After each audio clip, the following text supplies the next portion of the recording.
Anyways, so I think that's pretty cool. It's got sound now. Yeah, so let's go over there and grab that car and see how it sounds up close. Yeah, so you can see, sorry about my shadow there. Here's the car. You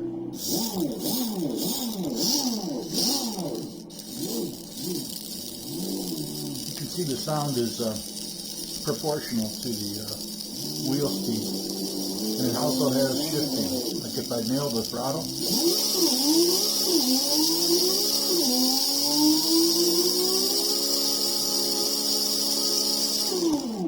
you can also adjust the components of the sound through a computer interface too. Yeah, so anyhow, let's shut all this off.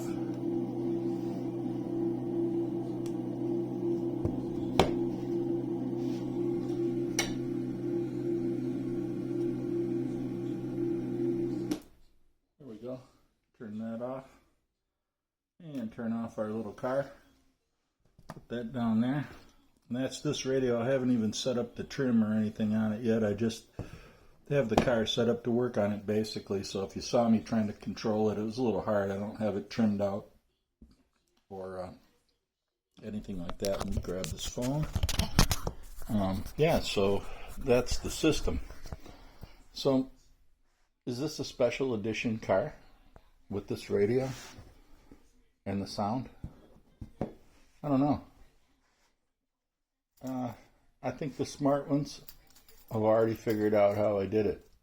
And if you didn't figure it out, I'll let you know how I did it. It's this right here.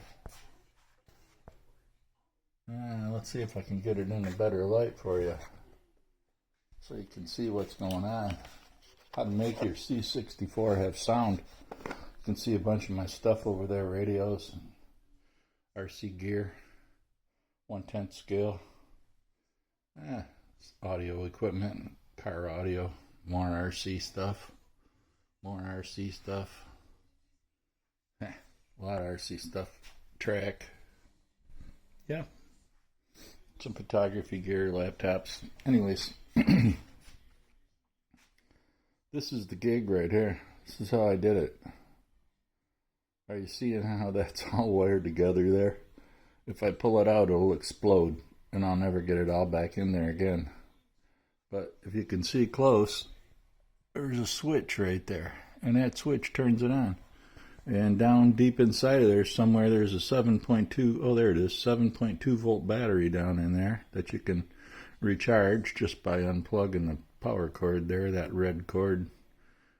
Yeah, right there. And you can recharge that battery using a regular charger or, you know, a slow charger. There's the other battery port.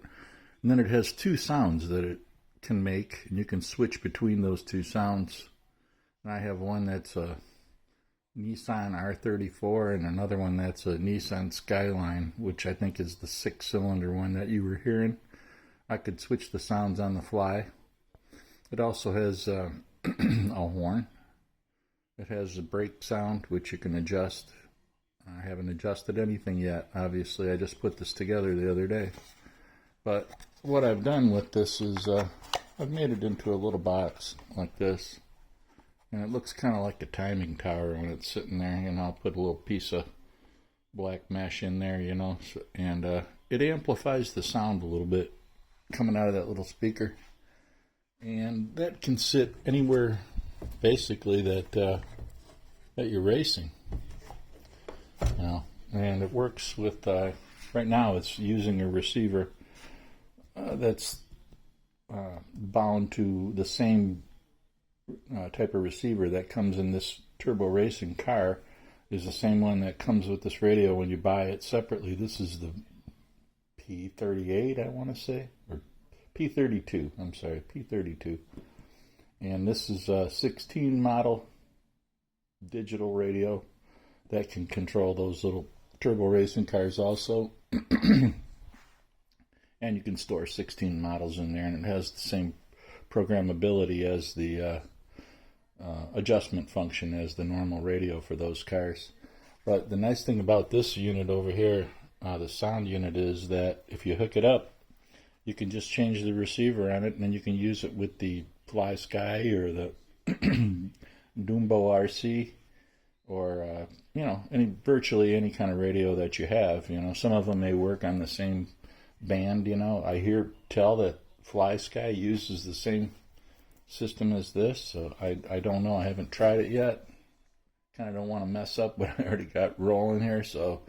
But anyway, this car is all bound up and ready to go on this radio. My next challenge will be to get this little car bound up on channel number 2 on there, so I can run either one of those cars. And then, unfortunately, it's only sound for one car.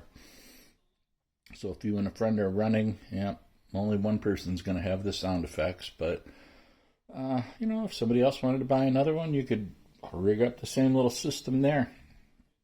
That sound unit is available on Amazon. You can find it just like I did. Just look for the one that's called ESS1, or use a different one. There's GT Power, I think, is a pretty good one too. You could do the same thing with that. You just have to have a compatible receiver, and you might need a speed control too. I think I have an old speed control in there, but you could use the guts out of a servo or something like that. Just something to complete the circuit that's similar to a speed control function. Any kind of little hookup to go on there, I guess. That's what I did. I just used an old speed control that I wasn't using, chopped the motor wires off of it, and that's all it does is just plug in. So, anyways, if you do it, or if you like this system, you want to know more about it, just leave a comment, like and subscribe. That's what I would say if you want to see more cool stuff that I'm developing, such as the sound tower. Subscribe to my channel. You'll see all kinds of strange stuff that you wouldn't normally see. And it comes from a need from me wanting to hear sound because of the drift cars. They have the sound built in. They use the cell phone, and the sounds are really nice, and they add to the racing experience, I think. So let me know what you think. This is Mark with Mark's Home Hobbies. Have a great day. See you again.